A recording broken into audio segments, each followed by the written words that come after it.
지난 6개월 동안 베풀어 주신 하나님의 은혜를 기억하고 또한 그 은혜에 깊이 감사하며 보내는 주일입니다. 맥주감사절은 이 구약에서 이 맥추절과 깊은 연관을 갖고 있습니다. 성경에서 맥추절을 오순절 또는 77절이라고도 부릅니다. 과거 가나안 땅에 목전을 둔 이스라엘 백성들이 12정탐꾼 사건으로 40년간 광야에서 방황을 하게 됩니다. 40년 광야 생활을 마치고 가나안 땅에 들어가 처음 보리와 밀을 수확하게 되었을 때 그 기쁨 또 그 감격 얼마나 컸겠습니까? 예수님 당시의 유대인들은 맥추절이 되면 예루살렘 성전에 올라가서 처음 익은 모맥으로 떡을 만들어 성전에 바치고서는 기쁨의 축제를 지냈습니다. 이처럼 이스라엘의 맥추절은 하나님을 향한 깊은 감사와 그리고 기쁨이 담겨 있습니다. 자, 그런데 오늘 본문에서 마가의 다락방에 모여 기도하던 제자들 위에 성령님이 임하게 되시는데요, 바로 그 성령이 임한 그 날이 어떤 날이냐? 오순절, 즉 맥추절이었습니다. 감사의 절기에 성령께서 오신 겁니다. 그렇다면 이 감사절에 성령이 임한 이 사건은 과연 우리들에게 어떤 의미를 지니고 오늘을 살아가는 성도들에게는 어떤 영적인 교훈을 주는지, 이제 다 같이 본문으로 들어가 살아계신 하나님의 음성 듣게 되길 간절히 축원합니다. 따라 하시겠습니다. 오순절에 오셨습니다. 출애굽기 23장 14절에서 17절 함께 읽습니다. 시작. 너는 매년 3번 내게 절기를 지킬지니라. 너는 무교병의 절기를 지키라. 내가 내게 명령한 대로 아비벌의 정한 때에 1해 동안 무교병을 먹을지니 이는 그 달에 내가 애굽에서 나왔음이라. 빈손으로 내 앞에 나오지 말지니라. 맥추절을 지키라. 이는 내가 수고하여 밭에 뿌린 것의 첫 열매를 거둠이니라. 수장절을 지키라. 이는 내가 수고하여 이룬 것을 연말에 밭에서부터 거두어 저장함이니라. 내 모든 남자는 매년 3번씩 주 여호와께 보일지니라. 아멘. 유월절은 여러분들이 잘 알다시피 이스라엘이 430년 동안 애굽의 노예로 살다가 출애굽하여 그 날을 기념하며 지키는 절기로 아비벌 14일에 양을 잡아 그날 밤에 지켰습니다. 이스라엘에서는 이 날을 첫해 정월로 삼고 있습니다. 그리고 유월절이 지난 다음 날부터 7일 동안을 누룩을 넣지 않은 떡, 무교병이라 하죠. 그 떡과 쓴나물을 먹는 무교절을 이어서 지켰습니다. 동시에 유월절이 지난 첫 번째 일요일에는 그의 처음 익은 보리 한 단을 하나님께 바치는 초실절로 지켰습니다. 이처럼 유월절과 무교절과 초실절은 같은 한 주간에 지키는 절기라 할 수 있습니다. 이스라엘 백성들은 매년마다 이 절기를 반복해서 지켜야만 했습니다. 자, 그런데 여러분, 이 구약에서의 절기는 신약의 예수 그리스도의 구원 사역과 아주 밀접한 관계를 갖고 있습니다. 다시 말해서 구약의 절기는 신약의 예수님의 구원 사역의 그림자라고 할 수가 있습니다. 예수님이 십자가에 못 박혀 죽으신 날이 유대인 명절로 어떤 날이었습니까? 유월절이었습니다. 다시 말해서 예수님은 유월절에 어린 양으로 희생되신 겁니다. 자, 그러면 예수님이 부활하신 날은 구약의 절기로 어떤 절기였을까요? 초실절이었습니다. 첫 열매를 드리는 초실절, 바로 그날에 예수님이 부활하셨습니다. 그리고 오늘 성령께서 강림하신 날, 어떤 날입니까? 어떤 절기죠? 오순절, 맥추절, 77절입니다. 다 같이 1절을 함께 읽습니다. 시작. 오순절날이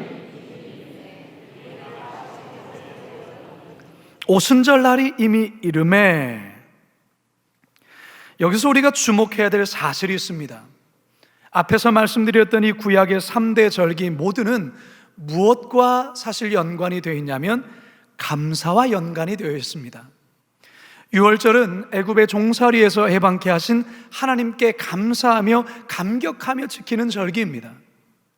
초실절은 첫 열매를 주심에 대한 감사, 오순절, 맥추절에는 보리와 밀을 추수하게 하심에 대한 감사가 각각 담겨 있습니다. 따라서 감사의 절기인 오순절에 성령님이 강림하셨다는 것은 감사하는 곳에 성령께서 임재하시고 성령께서 강하게 역사하신다는 사실을 우리들에게 또한 보여주는 사건이라 할 수 있습니다. 다시 말해 성령의 임하심과 감사는 뗄래야 뗄 수 없는 관계라는 것입니다. 오늘 저는 이 맥추감사주일을 또한 설교를 준비하면서 지난 6개월의 이 시간들을 쭉 돌아보았습니다. 쭉 돌아보는데 제 마음속에 감사가 자꾸만 마음에 흘러내어졌습니다. 그러면서 마음이 뜨거워집니다. 성령의 임재를 강하게 느낄 수 있었습니다.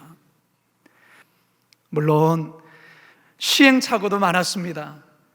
여전히 힘들고 어려운 일도 있습니다. 하지만 돌아보니 감사할 것이 훨씬 더 많았습니다.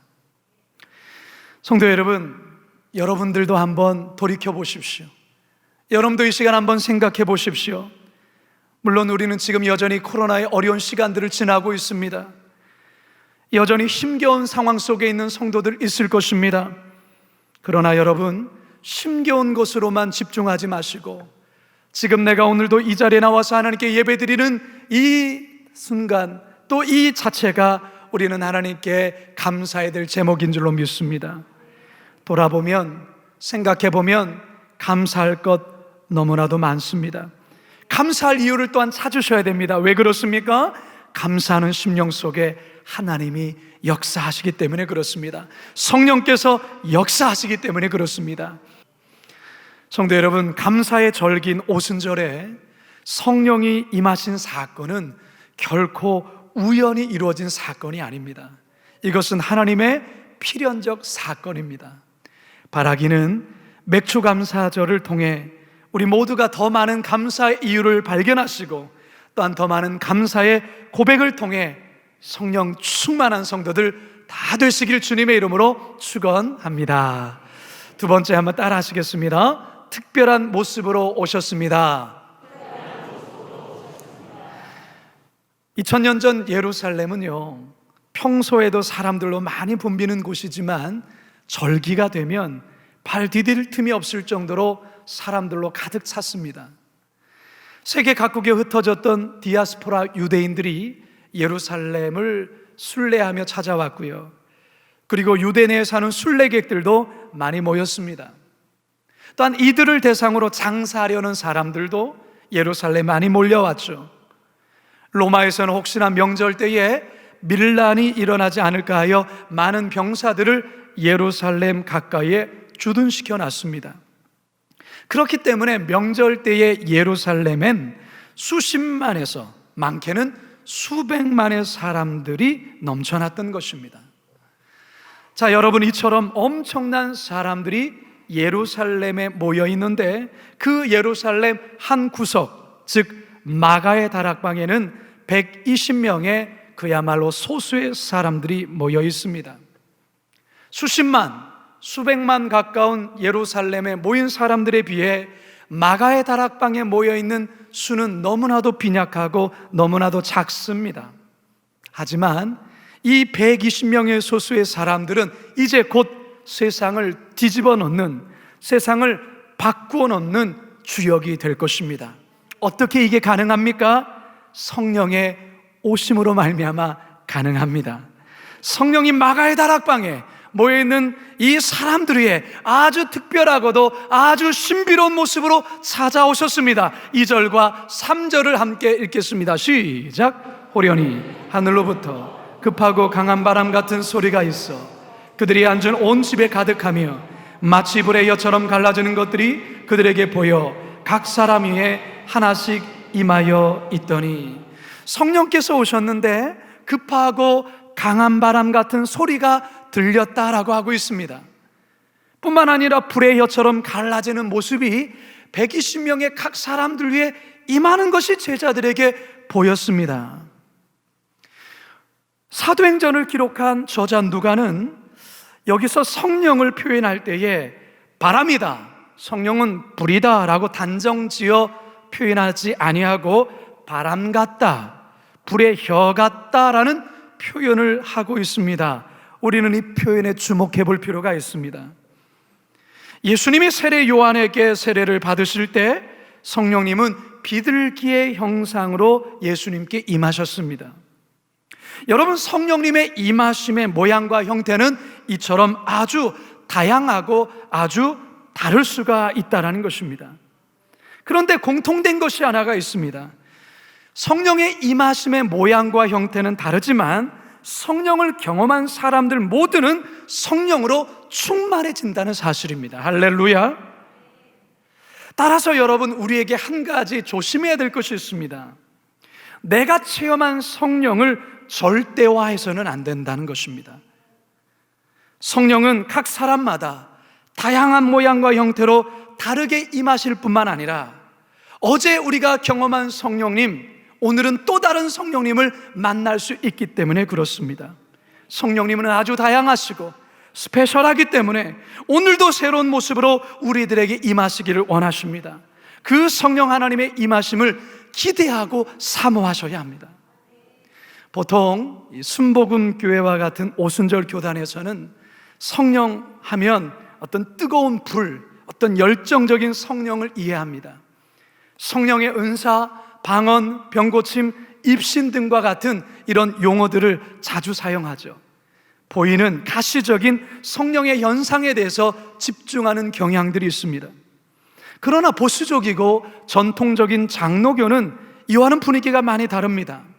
성령에 대해서 방언, 은사 이런 것보다는 어떤 성품의 변화, 내적인 변화, 성령의 9가지 열매, 성령의 내주하심, 성령의 조명하심, 이런 성령님에 대해서 강조합니다. 저는 어렸을 때 전통적인 장로교단에서 저는 쭉 성장했습니다. 그러다 보니 아무래도 이 장로교 분위기에서의 성령에 대한 이해만을 갖게 되었습니다. 그러다가 고등학교 1학년 겨울 때에 한 선교단체에서 주최한 겨울 수련회에 참여했다가 불같은 성령, 태풍 같은 성령을 경험하게 됩니다. 그 이후로 저의 신앙은 뜨뜻미지근한 신앙에서 대단히 뜨겁고 열정적인 신앙으로 바뀌게 되었습니다. 모르는 사람에게도 다가가서 예수 그리스도의 복음을 전하게 되었고, 많은 사람들이 보이는 가운데서도 당당하게 기도하는 크리스찬의 정체성을 가지고 살아가게 된 것입니다. 그 이후로도 저의 인생에 계속적으로 특별하게 찾아오신 그 새로운 성령님을 체험하게 되었고, 그 성령 하나님을 오늘도 새롭게 만나며 성령님과 동행하고 있습니다. 자, 그렇다면 여러분, 저는 여러분께 질문하고 싶습니다. 여러분은 어떤 성령님을 경험하셨습니까? 용광로의 불처럼 뜨거운 성령님을 경험하셨습니까? 태풍보다 강한 성령님을 체험하셨습니까? 아니면 이와는 다른 새벽의 적막함보다 더 고요한 성령, 조용한 성령, 비둘기같이 온유한 성령, 그런 성령을 경험하셨습니까? 성도 여러분, 여러분들이 비둘기같이 온유한 성령님을 경험하셨다면 이제는 불같은 성령님을 경험하셔야 합니다. 그 성령을 사모하셔야 합니다. 지금까지 용광로와 같은 뜨거운 성령의 불길을 경험하셨다면 비둘기같이 온유한 성령님을 경험하실 수 있어야 합니다. 그러한 성령님을 사모하셔야 합니다. 물론 여러분 중에 이처럼 특별한 체험이 없을 수도 있어요. 이런 체험이 없어도 진심으로 예수님을 구주로 고백한다면 이미 그 마음속에 성령이 내주하고 계신 것입니다. 그러나 죄악된 세상에서 능력 있게 살아가기 위해서는 불같은 성령, 바람 같은 성령, 이와 같은 성령을 체험하셔야만이 성령 충만을 입고 담대하게 살아갈 수 있는 것입니다. 참으로 감사한 것은 우리들이 성령의 충만함을 간구할 때 하나님은 성령님을 이곳 가운데, 우리 가운데 보내셔서 또한 그 성령님을 만날 수 있다라고 성경은 이야기하고 있습니다. 누가복음 11장 13절 함께 읽습니다. 시작. 너희가 악할지라도 좋은 것을 자식에게 줄 알거든 하물며 너희 하늘 아버지께서 구하는 자에게 성령을 주시지 않겠느냐 하시니. 할렐루야. 성령을 구하시기 바랍니다. 성령을 간구하시기 바랍니다. 용광로와 같은 뜨거운 성령을 사모하시기 바랍니다. 마가의 다락방에 모인 120명의 성도들, 그들 각자에게 성령은 불과 같이, 바람과 같이 다양한 모습으로 특별히 임하였습니다. 따라서 성도 여러분 모두가 오늘도 새롭게 우리에게 찾아오시며 우리에게 성령을 부어주시기를 원하시는 그 성령을 간구하시면서 성령 충만하심으로 이 어려운 코로나 시대를 넉넉히 승리하시길 주님의 이름으로 축원합니다. 마지막 세 번째 따라 하시겠습니다. 약속대로 오셨습니다. 오순절 성령 강림 사건은 하나님께서 우리에게 주신, 또한 초대교회 성도들에게 허락하여 주신 그 약속이 성취된 사건입니다. 이것은 어느 날 뜬금없이 일어난 일이 아닙니다. 어느 날 갑자기 느닷없이 아무 이유 없이 일어난 사건이 아니에요. 이 성령의 강림의 사건은 하나님께서 오래전 선지자들을 통하여 이미 약속하신, 예언되어진 그와 같은 부분입니다. 요엘서 2장 28, 29절입니다. 시작. 그 후에 내가 내 영을 만민에게 부어주리니 그때에 내가 또 내 영을 남종과 여종에게 부어줄 것이며. 구약시대에서의 성령의 임함과 성령의 역사는 없던 것이 아니에요. 있었습니다. 하지만 대단히 제한적이며 한시적이며 간헐적이었어요. 성령의 기름 부으심의 사건 또한 특별한 목적과 사명을 이루기 위하여 구별된 사람들에게만 부어지고 임하였습니다. 그런데 하나님의 본심은 어디 있느냐? 모든 만민들에게, 모든 사람들에게 이 성령을 부으시기를 원하는 것입니다. 세례 요한이 예수님을 소개하면서 이와 같은 이 성령에 대한 부분에 대해서 예수님에 대해 소개를 할 때에 또한 이 같은 이야기를 했었습니다. 누가복음 3장 16절입니다. 시작. 요한이 모든 사람에게 대답하여 이르되 나는 물론 너에게 세례를 베풀거니와 나보다 능력이 많으시니가 오시나니 나는 그의 신발끈을 풀기도 감당하지 못하겠노라. 그는 성령과 불로 너에게 세례를 베푸실 것이요. 아멘. 나는 너희들에게 지금 물로 세례를 베풀지만 저 예수 그리스도께서는 성령과 불로 너희에게 물 붓듯이 세례를 베풀 것이다. 그렇게 말하고 있어요. 그런데 여러분, 모든 만민들에게 성령이 부어지기 위해서는 조건이 있어요. 그것은 무엇이냐? 예수 그리스도를 통한 구속적 사역이 완성되어야 된다는 것입니다. 다시 말해서 아담으로부터 내려왔던 그 모든 죄의 문제가 십자가를 통하여 해결되어야 된다는 것입니다. 그래서 예수님이 십자가에서 죽으셨고 죽음 후에 부활하신 예수님이 승천하시기 직전에 제자들에게 무엇이라고 말씀합니까? 이제 곧 성령이 오시니 그 성령을 기다리라, 그렇게 말씀했던 거예요. 예수님께서 이 땅에 오시고 십자가에서 죽으시고 부활하시고 승천하신 사건과 더불어서 성령의 오심의 사건은 구속의 마지막 방점을 찍는 바로 그 사건이 된다는 것입니다. 그래서 그것을 기다리라는 것입니다. 이처럼 성령의 강림 사건은 오랜 하나님의 약속이자 예수님의 대속적 사역의 마침표를 찍는다라고 말할 수가 있습니다. 결국 오순절날 성령님이 마가의 다락방에 강림하심으로써 교회가 탄생하게 되어지고 교회로 말미암아 수많은 사람들에게, 심지어 이방인들에게 성령이 부어지는 역사가 있게 된 것입니다. 2장 4절을 함께 읽겠습니다. 시작. 그들이 다 성령의 충만함을 받고 성령이 말하게 하심을 따라 다른 언어들로 말하기 시작하니라. 다른 언어들로 말하기 시작하니라.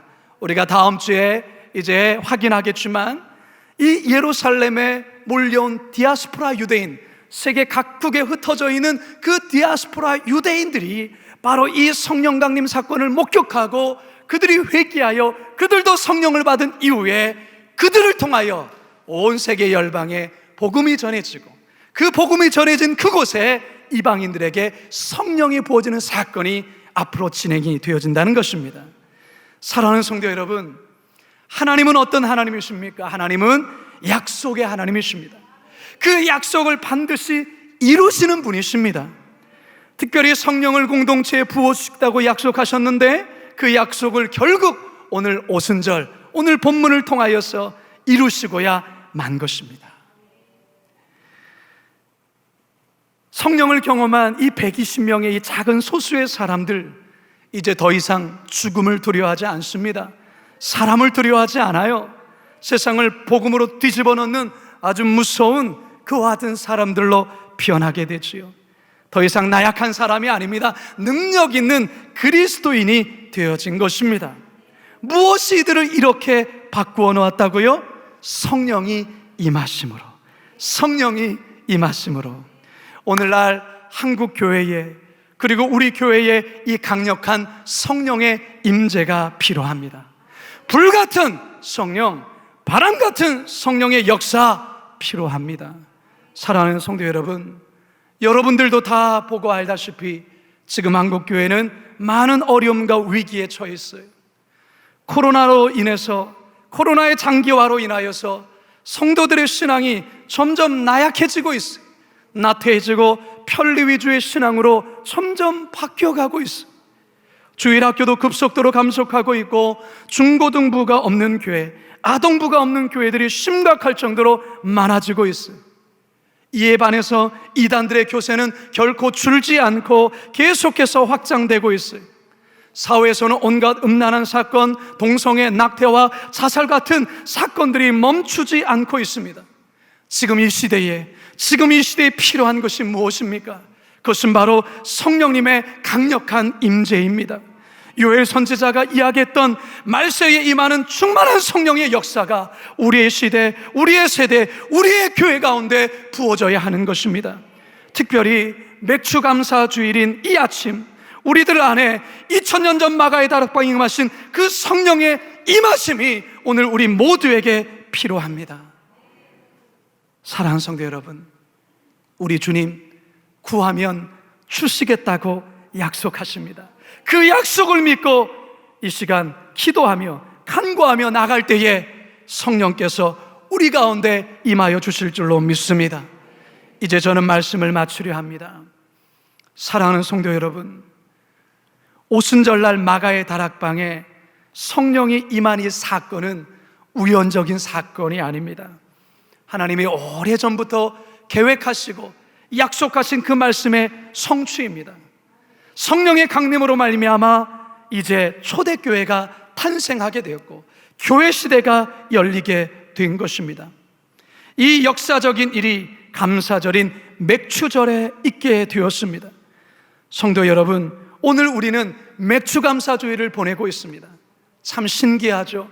저는 사도행전을 그저 매주마다 강의하면서 설교하는데 바로 오늘 맥추절을 의미하는 맥추감사주일에 오늘 이 본문의 말씀을 전하게 된 것은 하나님의 특별한 섭리인 줄로 믿습니다. 우리 또한도 이 아침 하나님께 감사함으로, 그리고 약속한 것을 우리가 신뢰하며 구함으로 이 시간 강력한 성령의 임재로 말미암아 성도 여러분, 이 험악한 이 시대 속에, 코로나 시대 속에 능력 있게 담대하게 당당하게 살아가시는 우리 모두가 되길 주님의 이름으로 축원합니다.